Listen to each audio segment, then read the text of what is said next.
Let the breathing be deep and rhythmic, inhaling deeply, exhaling slowly, keeping equal counts, inhaling and exhaling.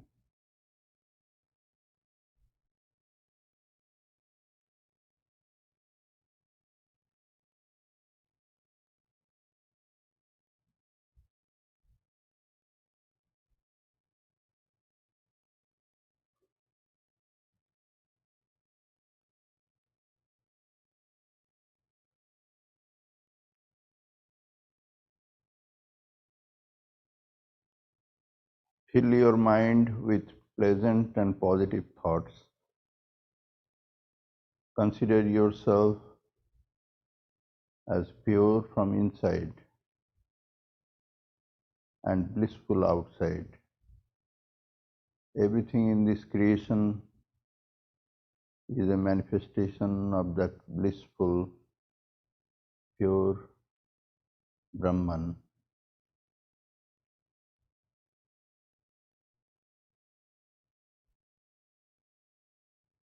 Things, creatures, and people that otherwise appear attractive or otherwise,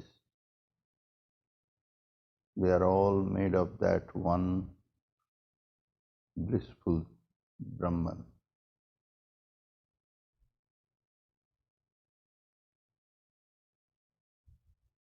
Try to create a strong thought wave in your mind of goodwill towards one and all, and send it to all different directions, repeating mentally that let all people, all creatures everywhere be happy, be at peace. Let not anyone suffer, let there not be any pain anywhere.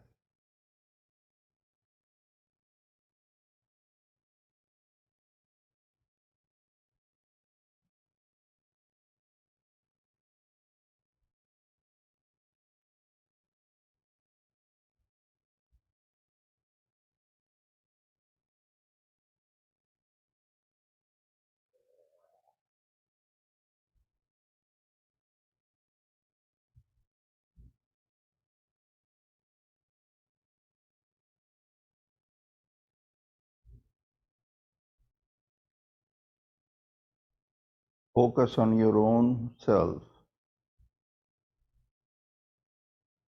This physical body is a part of this material universe that is made of the five basic particles known as tanmatra. This body is created out of those tanmatras, born in a particular time, and it will die at another point of time. In between, this physical body is continuously undergoing changes. Separate yourself from the identification with your own physical body, that this body is a part of this physical universe, which is like a limitless ocean of material particles.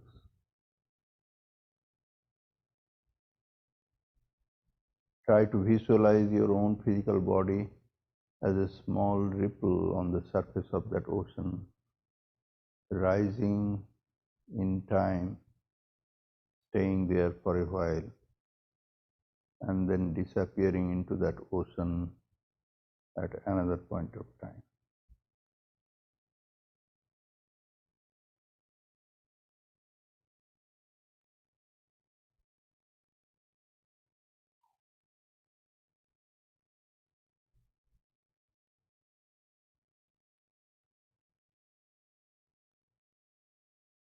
Realize that there is a subtle body within the mind, the intellect, the five senses, the vital force prana, the I consciousness. They are created out of subtle particles the subtle part of the five tanmatras. The sum total of all subtle bodies in this creation constitute another limitless ocean of subtle parts of tanmatras.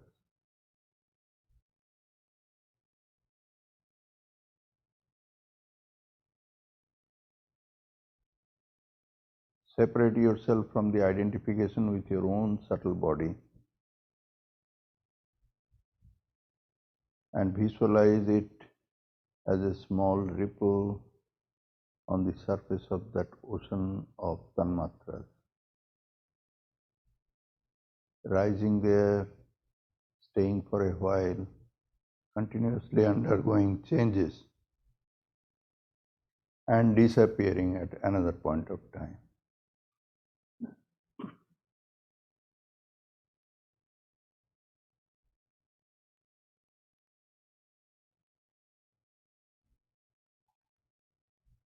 Meditate on your true self, the Atman, the immortal and blissful, eternally existing pure self, birthless, deathless, changeless, taintless. Whatever happens to the physical body or in the subtle body,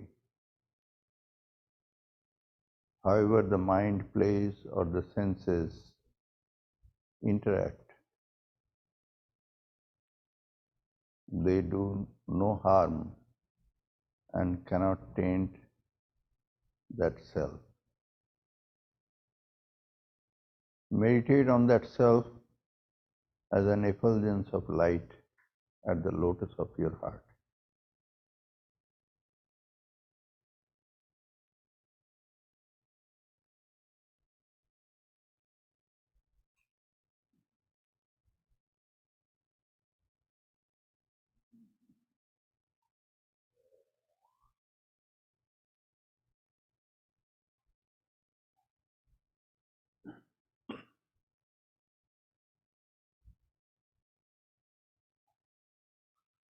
Om.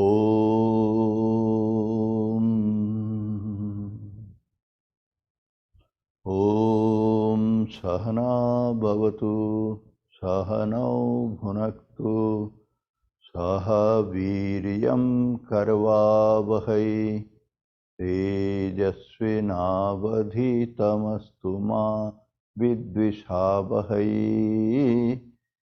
Om Shanti Shanti Shanti Harihi Om. Om. May Brahman protect us, may he guide us, may he give us strength and right understanding, may love and harmony be with us all. Om, peace, peace, peace be unto us all.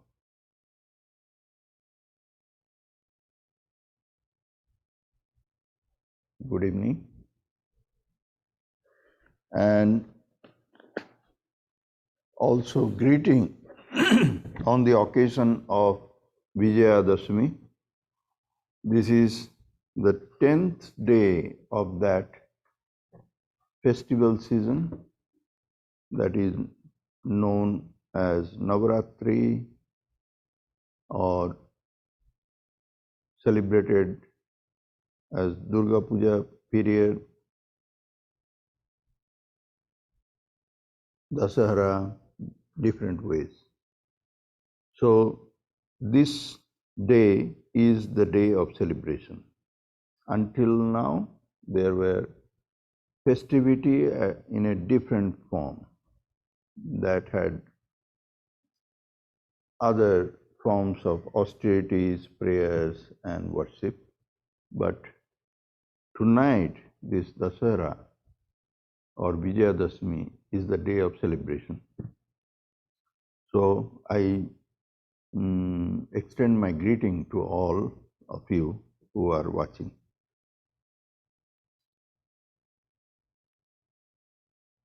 So we are going to read this Gospel of Sri Ramakrishna from where we left it Page 308 at the bottom,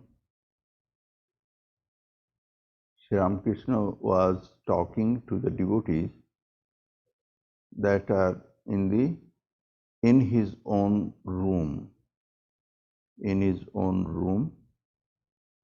and there are some devotees, a bunch of them. Balaram's father is one prominently visible, and then there are others. So we were reading from this portion at the bottom of page 308.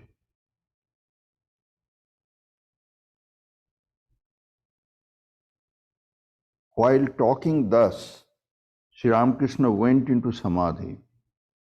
Sri Ramakrishna was talking about the concept of avatara, the incarnation of God. God incarnates in human body.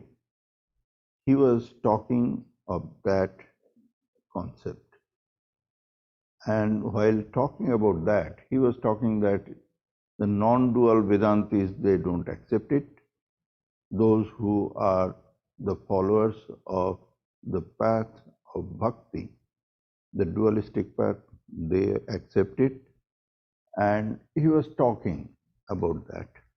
And while talking that subject, he went into deep samadhi. We know about Sri Ramakrishna's this state of mind that whenever he will be thinking of God, his mind will immediately go and merge into that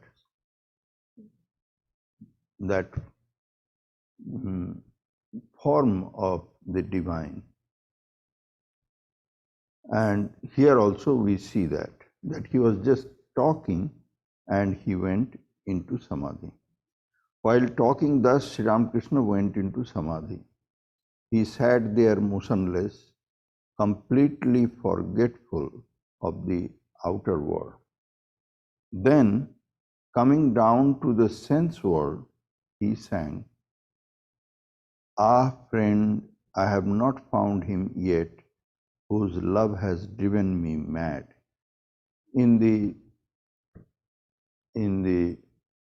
With the idea of the divine love for Krishna, as the gopis, they are lamenting as if that song. At the master's request, Ramlal sang a song describing how Chaitanya embraced the monastic life. Oh, what a vision I have beheld in Keshav Bharati's heart. There is a footnote. The Keshav Bharati is the monastic teacher of Sri Chaitanya. So Sri Chaitanya, he was a monk of the Dasanami order, and his last name was Bharati. Like the monks of the Ramakrishna mission and Mutt, their last name is Puri. So Puri, Bharati, and several other last names are there in the monastic order that were organized by Shankaracharya. So there are 10 of the such last names, and therefore they are called Dasanamis, or 10 names. So here is Keshav Bharati's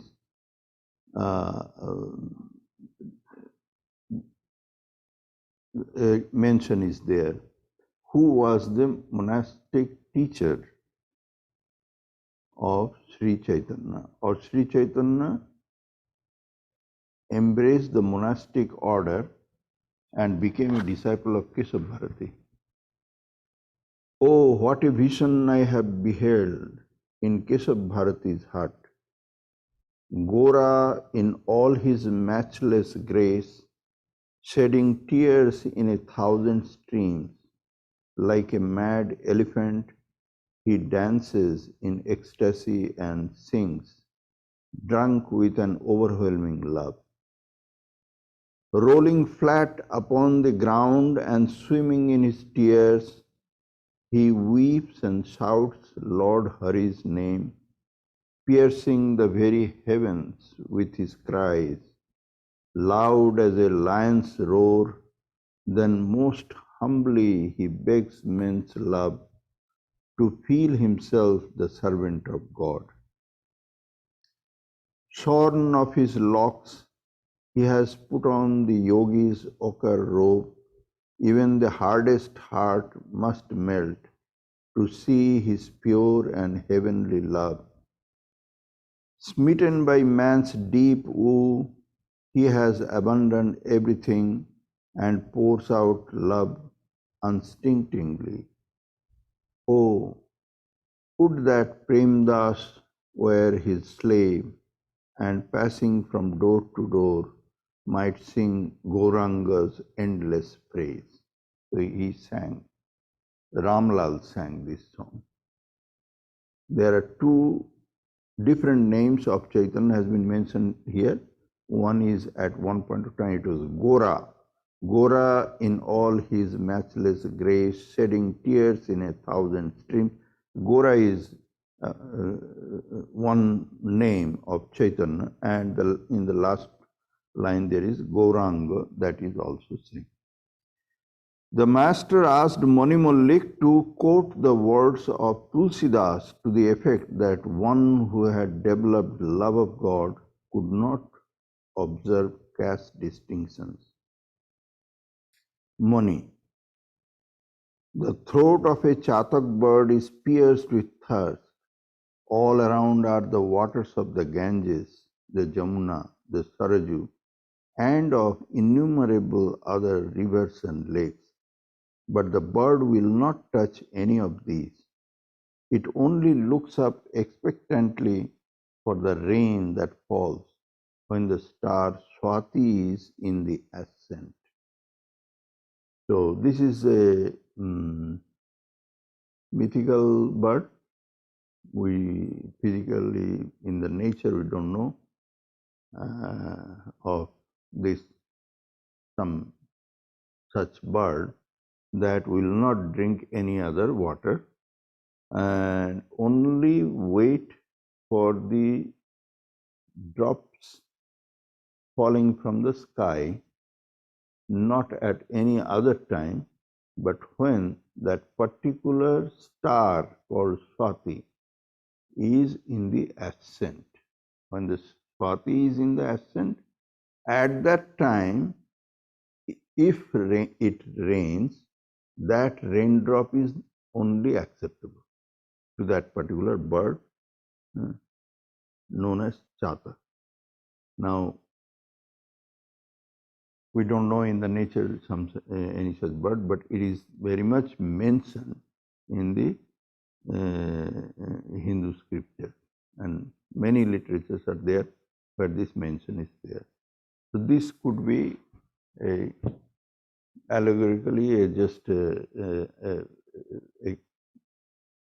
the way it gives a similarity to the mind of a person who is deeply in love of God. Mind of a person who will not enjoy anything else in this world. Everything else is there, and plenty of them appear to be so very desirable and enjoyable. So very desirable. In fact, in search of those desirable objects in the world, the whole world is rushing. There is a mad rush there.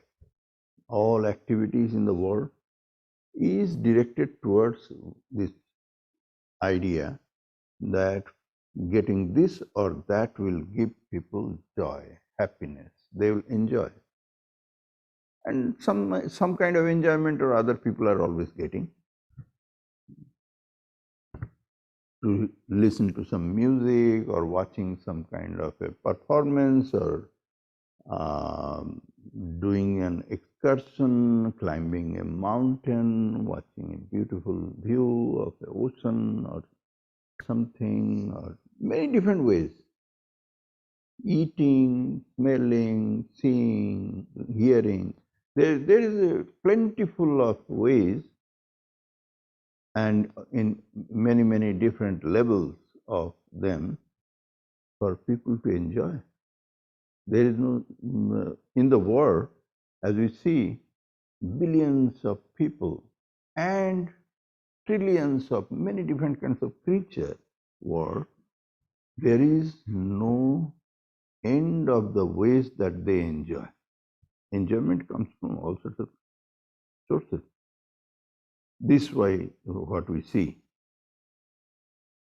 But on the other hand, we also see or know, read about the great spiritual seekers, saintly personalities, who separate themselves from this crowd, from this society of people, of this world, the world that is full of different kinds of sources of enjoyment, things that should be pleasurable, that are defined like that.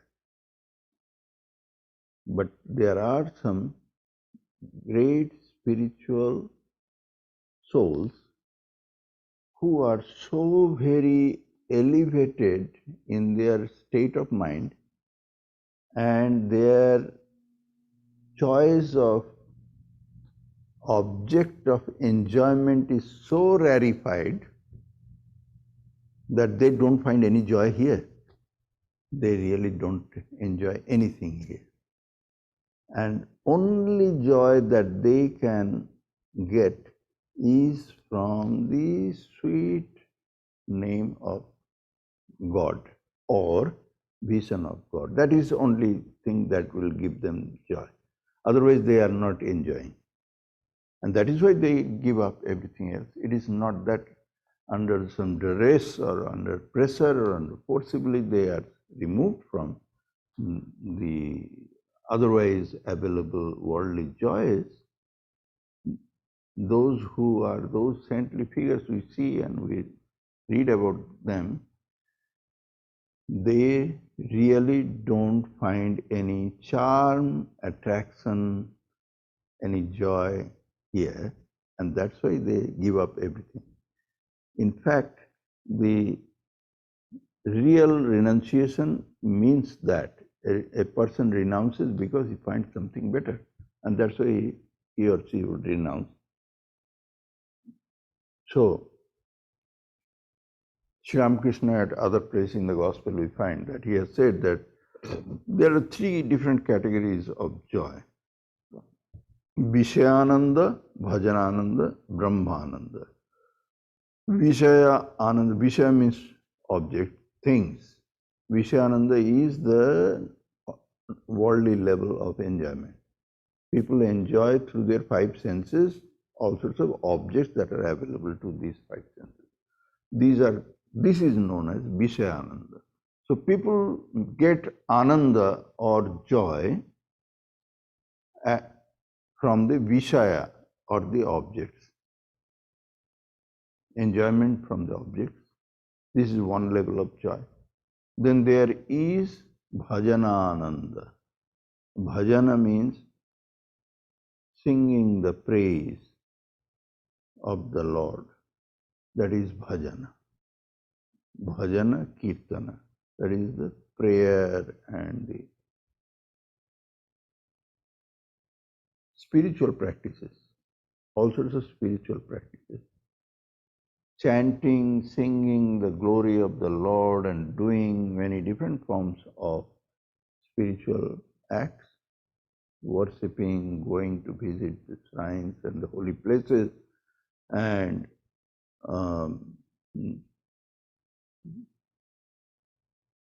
repeating the holy names, reading the holy books, many different ways. The spiritual practices, when people start enjoying doing that, people who will not be of that category, those who are way below that category, they will not enjoy that. They will not enjoy that if there is some kind of discussion about the holiness and God and all these things. They will get up and they will go away. They are not enjoying. It is totally tasteless to some people. It will be. They remain at the level of Vishayananda. But then there are people who have grown up to another level or matured up or become refined enough to enjoy the bhajanananda. When they enjoy the spiritual discourse and they are therefore attracted to stay there, they enjoy that. When that becomes very mature, then people do not want to come down again and live at the level of Vishayananda or worldly enjoyment. They do not enjoy that at all. It becomes tasteless. It's so tasteless that they just shun those kind of association or activities or conditions. And they always try to live surrounded by the environment where they could enjoy bhajanananda. That is the only source of their joy. There they enjoy, otherwise they are not enjoying. And then there is the highest level, the third level, which Ramakrishna said, Brahmananda. That means the joy that comes from the divine realization, spiritual experience. When a person reaches that level, when a person is deriving the joy from spiritual experience, then doing this ritualistic or other kind of religious things, that becomes tasteless. Then those activities also drop off. And the person does not want to stay there anymore. So when a person reaches the level of Brahmananda, it is possible that a person suddenly goes there and then again returns back. It is not a permanent posting, it is a temporary assignment. So goes there, and after that period of temporary activity over, then returns back. That is possible. So there are people, saintly person, who might have a vision or an experience, spiritual experience, divine experience, and they enjoyed immensely, but did not stay there or could not stay there and came back again. That is possible. But those who reach there and stay there, or those who have gone there and again they go there, then they find a different level of joy and taste there. They do not want to come back again at this level, even at the ritualistic level or the formal level of spiritual practices.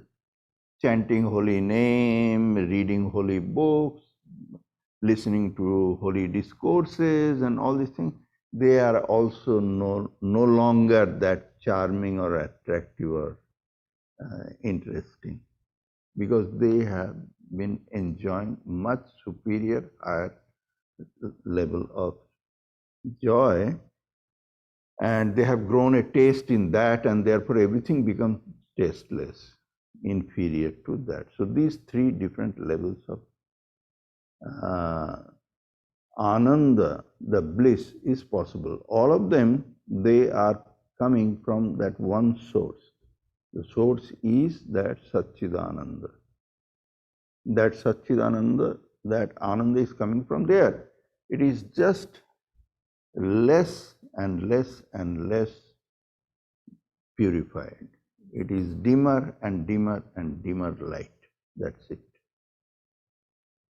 So this particular example of that chatak bird that would not drink any other water, plentiful of water is available all around it, and the bird is very thirsty, but it won't drink, it will wait and wait and wait for that drops of water that will fall from the sky, from that cloud, when that particular rare moment of a particular star is rising, which is a very rare thing to happen, but that is the only thing that is acceptable to the body.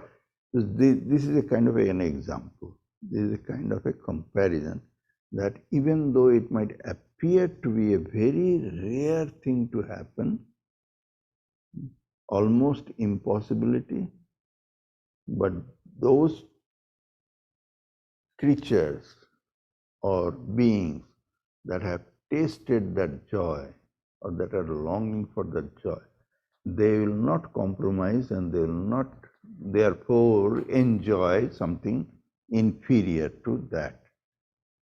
They will only go for that highest and the superior most joy that they have found, and once tested, they will not compromise. They are not going to take anything else. In the name of joy, in the name of enjoy, they will not accept it.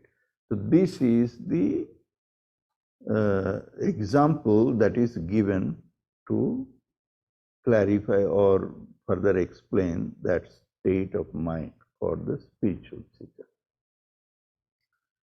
So, Master, that means that love for the lotus feet of God is alone real and all else illusory. Moni.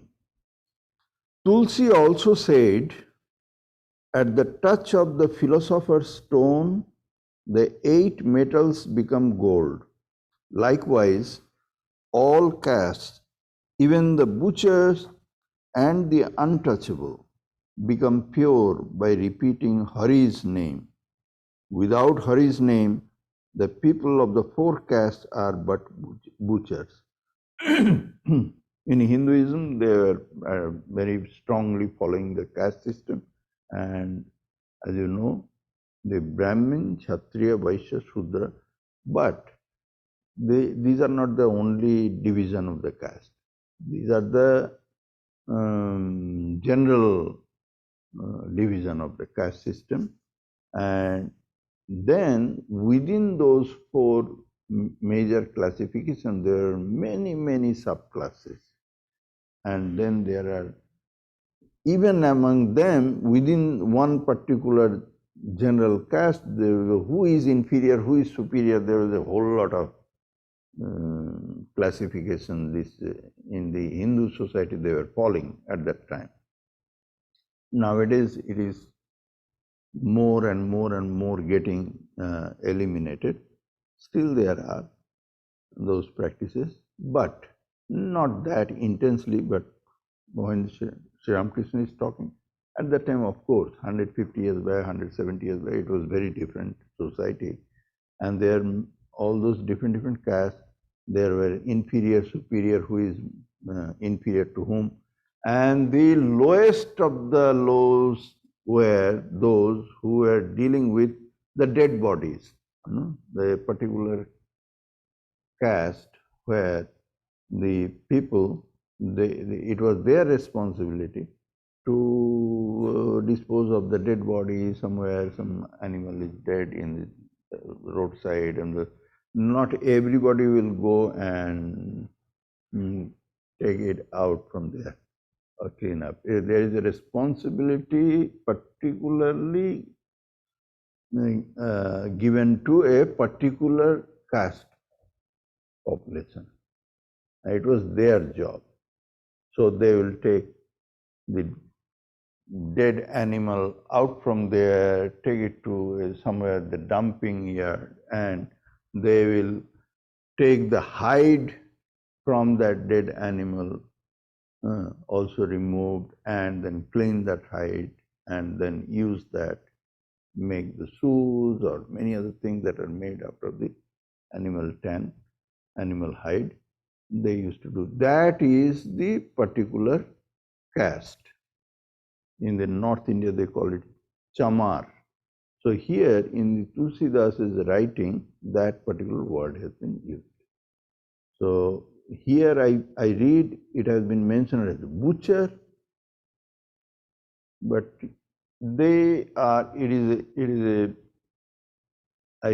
believe more ex, extended form of that particular caste is being mentioned here. Chamar is not necessarily butchers. The butchers, it is a little less than that it were considered those who will be dealing with the dead bodies. Dead bodies, animal dead bodies, also about working in the crematorium where the human bodies are to be cremated, and it was always open cremation. So that is a different caste, and that caste used to be considered as the lowest of the lowly because they are dealing with the dead bodies. Now Tulsidas says, and Tulsidas was a great saint, and he was recognized as that great saint. He says that if a person chants the name of the Lord, name of Hari, then he is no longer a lowly like that particular caste person. He becomes purified and he elevates himself and becomes a much superior as much as you can think of. And without taking the name of Hari, everybody belonging to any caste, from Brahmin down to Shudra, everybody will become that lowest of the lowly. It is the chanting of the holy name of Lord that makes all the difference. If you are chanting holy name of the Lord, then even the lowest of the lowly, he doesn't remain there. He is a superior person. He is a much superior, holier person. And for the Hindu society of that time, to say that he is superior, he is inferior, how do you say that? You talk in the language of caste system. You talk in the language of caste system. Superior means Brahmin, and inferior means that here it has been mentioned as a butcher or something. So in the language of the caste system, the idea of superiority, inferiority is talked about. That is the language which was easily understandable in that society. So Tulsidas ji says that the saint Tulsidas, he used that word for that purpose. So Tulsi also said, what is it? Tulsi also said, at the touch of the philosopher's stone, the 8 metals become gold. Likewise, all castes, even the butcher and the untouchable, become pure by repeating Hari's name. Without Hari's name, the people of the 4 castes are but butchers. So it is all the difference that makes is who is chanting the Lord's name. By chanting Lord's name, a person becomes purified. It doesn't matter from which caste he belongs to or where he was born, in which family. Even if he is born in a higher, superior Brahmin family or something, but he doesn't care for taking God's name and he is not a devotee, then he is as good as the lowest of the lowly. And the person who is born in the lowest of the caste in that house, if he takes the Lord's name, if he is a devotee of the Lord, then he is no longer a inferior or the lowly anymore. This is what Tulsidas has mentioned. Master, The hide that the scriptures forbid one to touch can be taken inside the temple after it has been tanned. Now, as I mentioned, in the Hindu society, there was so much of this kind of um, um, idea of classifying things, who is a higher caste, lower caste, superior, inferior, and similarly, what is holy, what is unholy, what is pure, what is impure, and all sorts of things. That's why you might have noticed that among those who are a little more conservative, they will be following many different ways. Okay, if I have touched this, then I have to wash my hands first and then go there or do this thing, or you cannot do these two together, you have to separate them. The idea of which is pure, impure, clean, unclean, holy, unholy, etc. This is sacred and not so sacred. This was very much there. And therefore, in Tulsidas' saying, no, it is not from Tulsidas' saying, it is Sri Ramakrishna saying, giving an example. Example that the hide, that is, that the scriptures forbid one to touch. It is about the dead body. It is not just ordinary hide. Hide is a part of the dead body. Any dead body, a carcass of a dead animal. Now, the dead body is considered as impure. Impure in the sense that this cannot be compared with, in the same way, with the purity of a shrine or a place where you are thinking of the Lord. These are the two different areas. The Lord is about life, and this dead body is just the opposite of that. And it is rotting. So, the hide that has been just removed from any animal is impure. But it doesn't remain impure forever. It can be purified. It can be purified, and once it is purified, then it can go into the shrine. Into the shrine means that for a long, long time, the seat, the asana on which it was prescribed for people to sit and then do their worship or meditation, that asana was very much preferred with this hide of some deer or some other animal hide, tiger hide and all sorts of hides. They were used. Those were the days when animals were abundantly to be found, and there was no such thing that, oh, they are now endangered, and therefore you should not kill a lion or cheetah like that. It was not like that.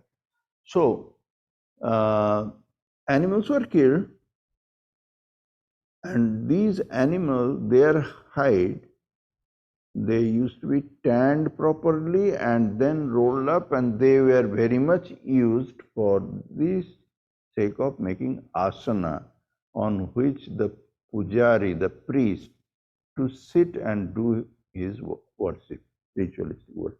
Or people for meditation purpose also would use it.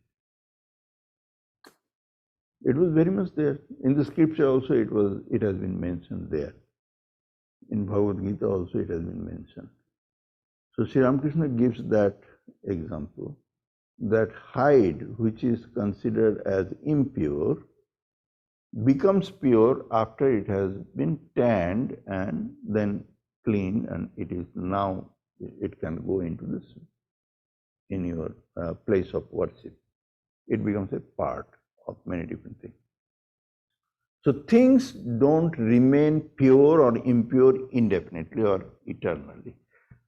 Something which is at one point of time appear impure could be made pure. There should be a way to do that. On the other hand, things that appear to be created superior or purer may become impure, which he has mentioned that if a person is not chanting the Lord's name, then all the four castes, they become the lowest of the lowly caste. So even a Brahmin will not remain a Brahmin if he is not a devotee of God. So this is this statement. Master said, the hide that the scriptures forbid one to touch can be taken inside the temple after it has been tanned. Man becomes pure by repeating the name of God. Therefore, one should practice the chanting of God's name. I said to Jadu Mallik's mother, in the hour of death, you will think only of worldly things, of family, children, executing the will, and so forth. The thought of God will not come to your mind. The way to remember God in the hour of death is to practice now the repetition of His name and the chanting of His glory. If one keeps up this practice, then in the hour of death, one will repeat the name of God. When the cat pounces upon the bird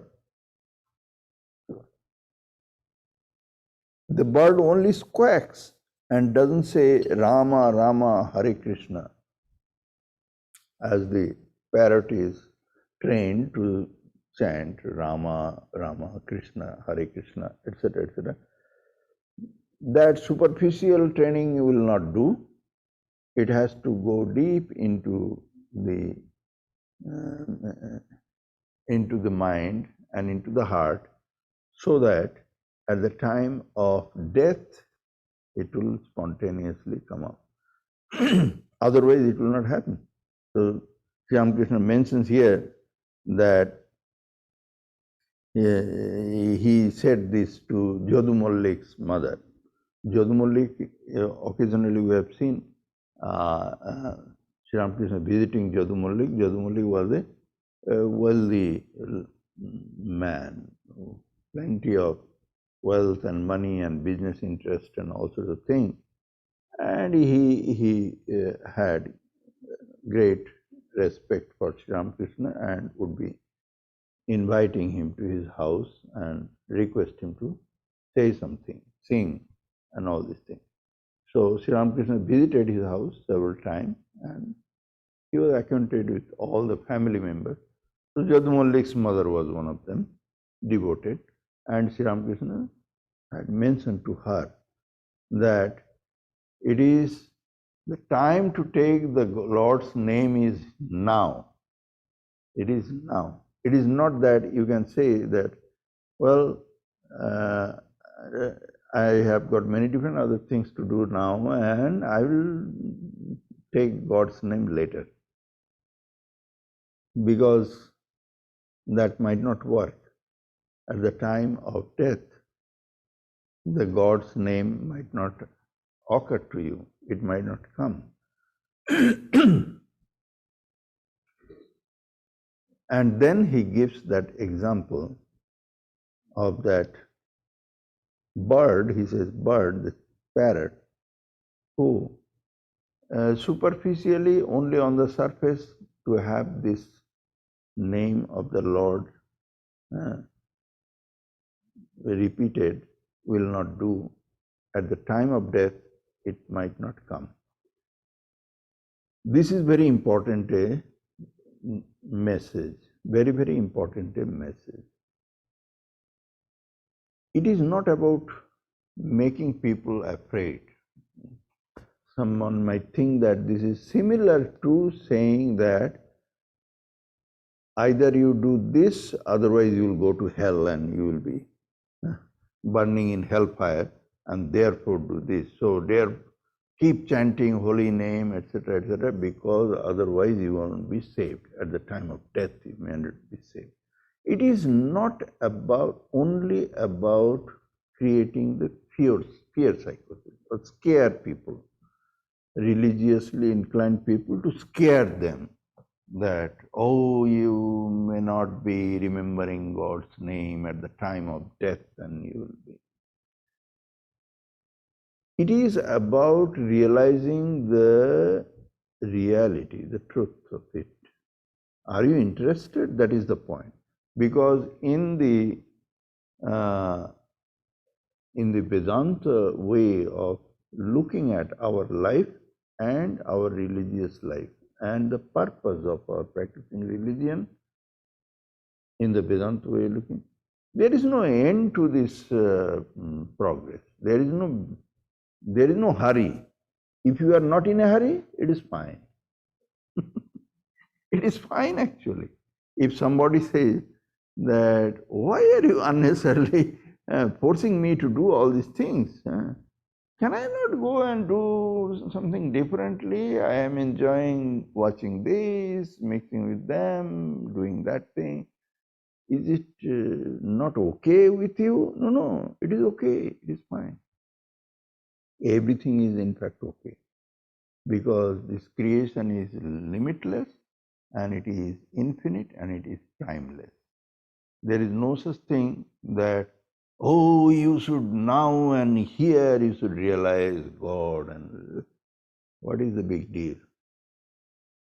Sometimes we read in the books of, say, Shankaracharya, where he says that, why Shankaracharya? Even in some Upanishads, there are some statements are there that if it is not realized now and in this life, then it is terrible.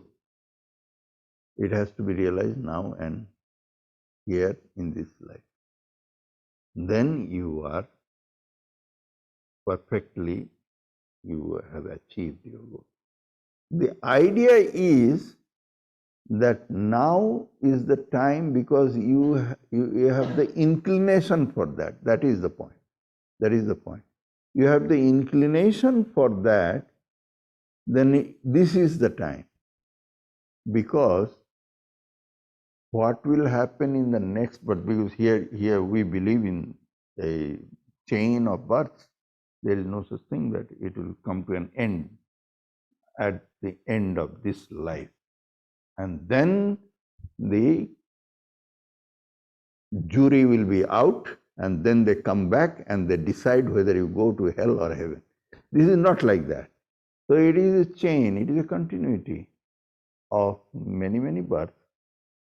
The point is, are you sure that in next birth you will have the same mindset and you will remember that the way to go is Godwardly, where you can really, really have superior joy and blissful state of mind? Will you remember that?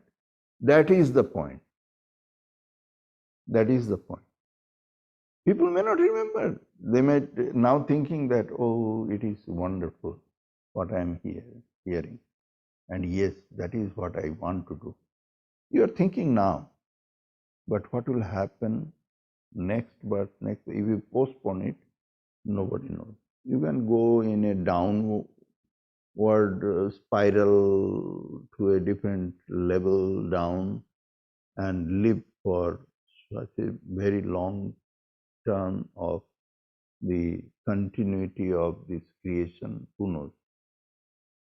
And when you will return back again on the right direction, who knows how long it will take. So when you have this awareness come to you, better don't waste this opportunity. This is the point. When we read in the Upanishads that now if you get it, realized it, then you have achieved. If you miss it, then it is a terrible, terrible miss and all this thing. Or when we read from some saintly saying or explanation, or Shankaracharya saying that this is the rarest of the rare thing you have now gotten, and don't miss it. When they say so, they mean only one thing, that if you miss this time, who knows, next time it will come to you so easily or not, or after how long it will come. It might just keep going, going, going in a different direction. It might go. You as an individual soul may not have the same inclination of mind as you are having now, and you have got an opportunity to release yourself, be free, and absolutely enjoy the freedom. The opportunity that has now come to you, you can go towards the door and open the door and be free. That is, your opportunity has come because you have now known which direction to go and what to do. If you don't do it now means in this life, then what will happen to the next life is anybody's guess. Nobody can assure that that is also again come back next life, same thing. So this is what is mentioned here. That at the time of death, how do you know that you will remember God's name? It will not be on the surface of the mind if it is not deeply embedded in your heart. So in this context, I'll remember that incident that happened to one monk, of a very young monk of the Ramakrishna order, exactly 50 years back. Exactly 50 years back. And that incident I have once or twice I have mentioned long time back. A monk who came from South India, one center in South India, a brahmachari, for his monastic vows in Belur Math. In Belur Math, all these brahmacharis annually once during the Ramakrishna birthday celebration, in that night, a batch of brahmacharis who are given permission for monastic vows, they come. So he was one of them, and he got that monastic vows in Belur Math, and then he stayed there for a while, visited many other holy places, Kamarpukur, Jarambati, and many other places. And then, returning back to his own place in South, he did not go straight away. He decided that he will go towards Bombay before Bombay comes another mid part of the country, a city called Nagpur.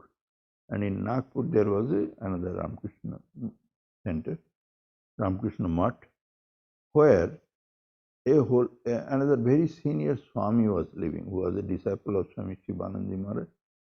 And many monks, they have heard about him or seen him, and they really considered him as a very saintly person. So this young monk, he decided that he will go visit him, live with him for a couple of days, and then he returns.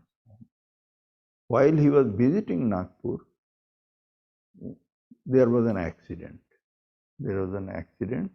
And he fell down from a higher elevation point on the side of the temple. He was walking there, and then he fell down from there on a very hard, rocky or cemented place, head down. So he had a major accident, hitting his head on a very hard place, and he immediately lost his outer consciousness.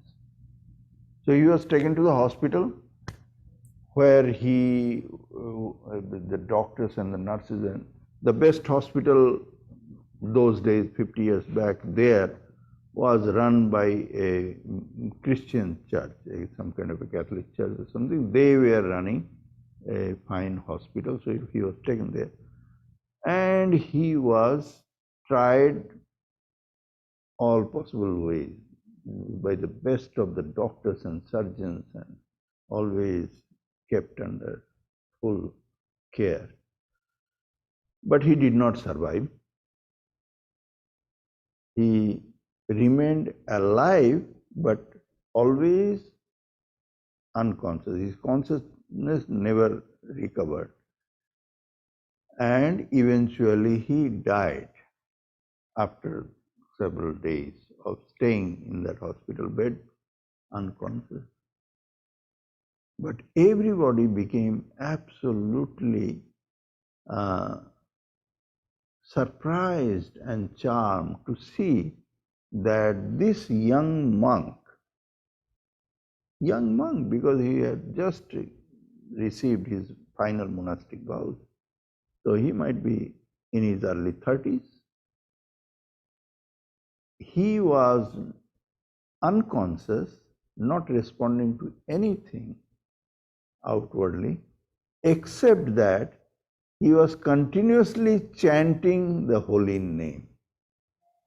So he, whatever mantra was given, is Guru mantra, not the monastic vows mantra.